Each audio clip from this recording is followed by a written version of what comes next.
Hello everybody, Loader for Life here, bringing you guys a brand new deck profile this time around. It's a deck that I've been having a blast playing.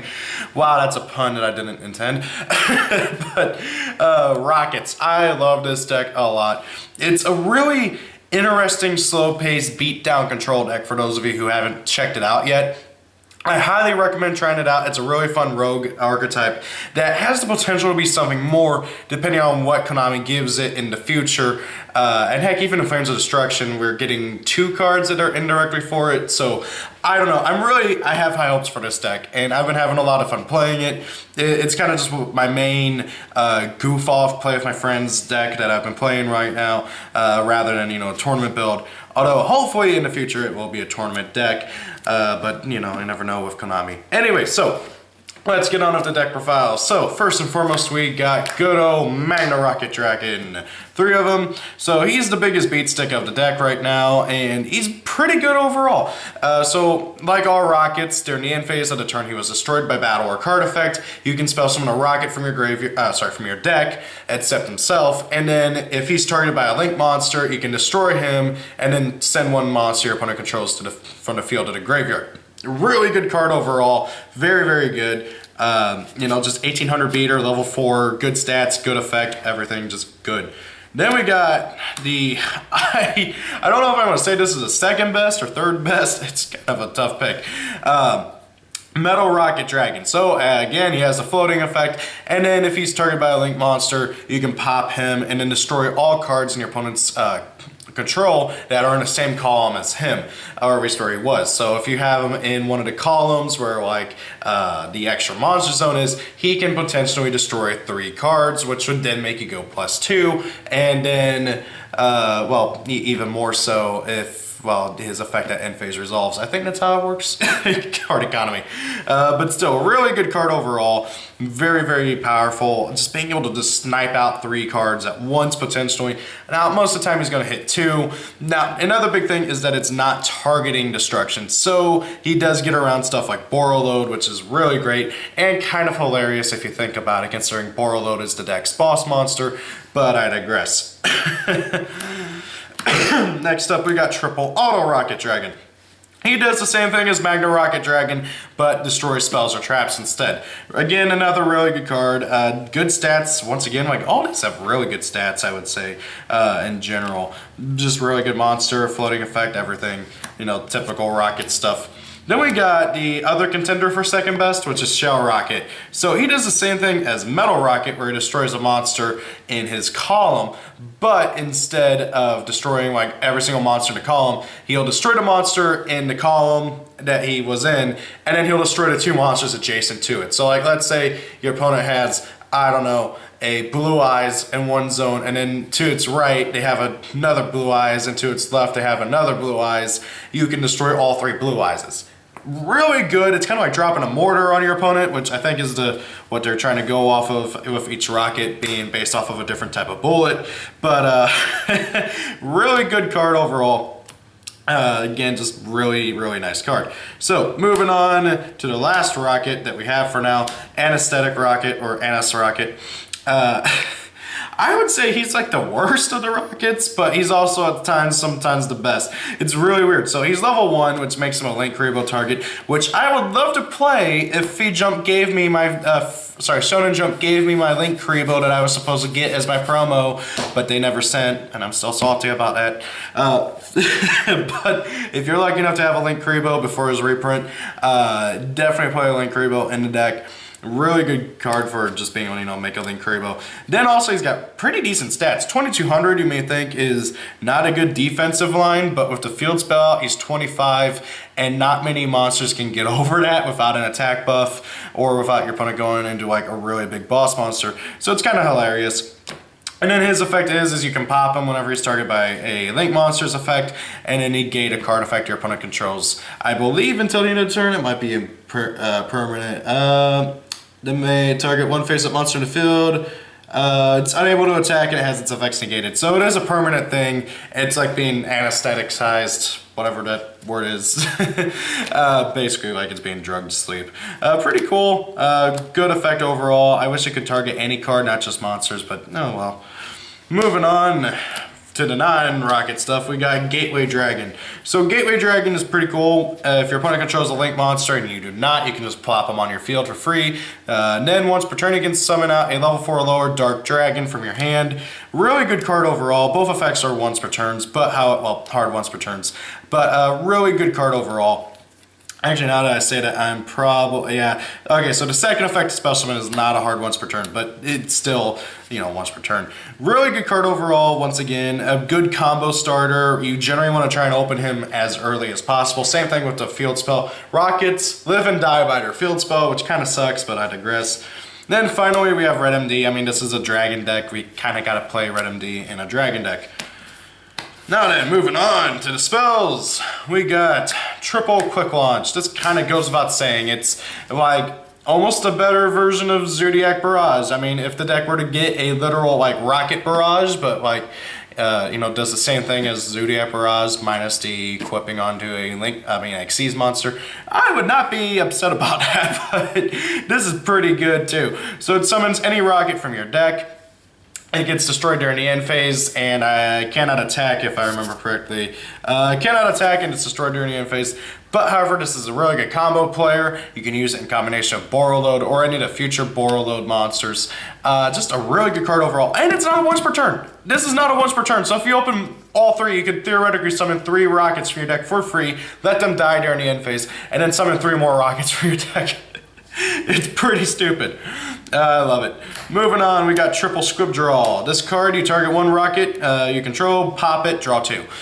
This is a once per turn, unlike Quick Launch, but I mean, they kind of had to. I mean, they don't like generic draw cards that, well, sorry, even archetypal draw cards like this being not once per turn, but hey, pretty good card overall. You want to pop your rockets, draw some cards, get another rocket during the end phase. Really, really useful. You can chain it to like your opponent's Dark Hole or Torrential or something, so you get to plus off of, well, having your stuff destroyed, which you want anyways. So yeah, pretty good card overall. Moving on, we got triple Boot Sector Launch. This card makes the deck work. If there was no Boot Sector Launch, this deck would not be able to function as well as it does. So this card, all rockets you control, or I believe it's on the field. Yeah, all rockets on the field, so it works for your opponent too, which kind of sucks. Gains 300 attack and defense. And then once per turn, you can activate one of the 2 following effects, where you get to either summon 2 rockets with different names in defense position from your hand, or you can summon as many rockets as possible from your graveyard in face-up defense position with different names.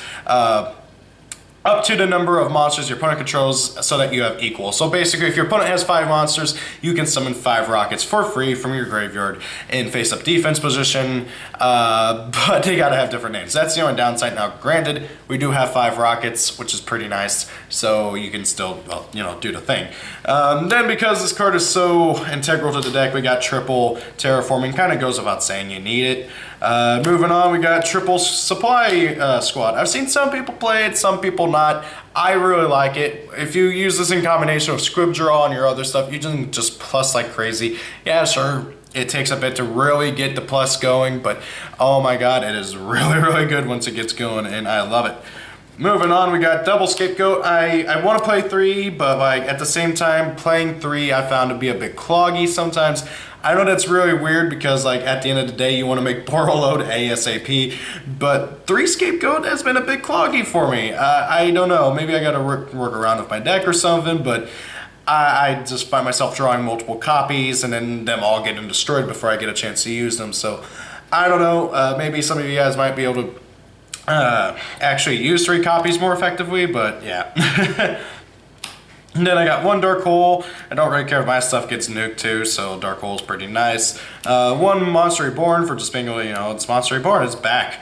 And then 1 Soul Charge to be able to do some more comboing. And well, this is a control deck, you're not really gonna be OTKing anybody anytime soon, so you don't really care about losing your battle phase.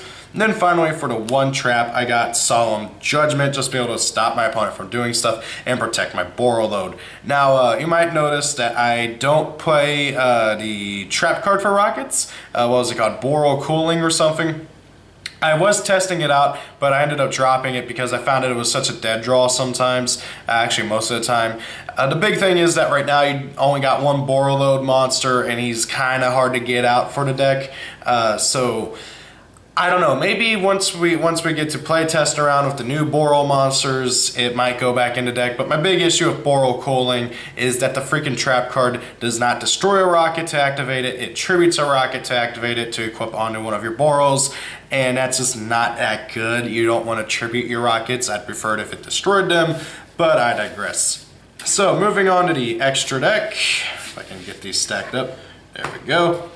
We got double Link Spider purely for the combo with good old freaking Scapegoat, along with Proxy Dragon, again for the combo with Scapegoat. Good old Underclock Taker for just being a good generic Link 2. One Triple Burst Dragon, again just being a good generic Link 3. Not to mention he fits the theme for the deck. For those who don't know what he does, if your opponent activates a card or effect during the damage calculation, you can negate it. So if like your opponent tries to drop Honest or something, or use Forbidden Chalice, Forbidden Lance, something like that, you can negate it. And then during your main phase, except the turn he was summoned, you can tribute him, summon out a Link 3 or lower, I believe, Link 2 or lower from your graveyard, and then you can summon a level 4 or lower dragon from your hand. You know, it's supposed to help you get out Boral Load a bit faster. A bit counterproductive though that you gotta tribute him for that effect.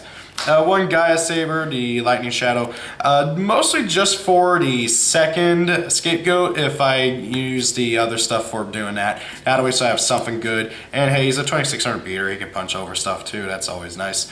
Then we got the three big Durgans. We got Surya's Skill Dreads, you know, as being a really good monster, just letting you draw 4. He unbricks your hands, gets you closer to your stuff, and helps getting you set up your board with his special summon effect. Really nice card overall. Firewall Dragon, need I explain anything? Then of course there's the big boss monster, Borreload. I would play 2, except there's the issue of deck space. Well, actually this deck has quite a bit of extra deck space. But my biggest issue right now is that it's a $60 card. And it's already gotten an all art in Japan, and I'm just not wanting to do that, considering that there's a good chance that it's going to get reprinted soon-ish, probably within the next year or so, and I don't want to drop $60 on a card that's just going to become like 20 bucks later on.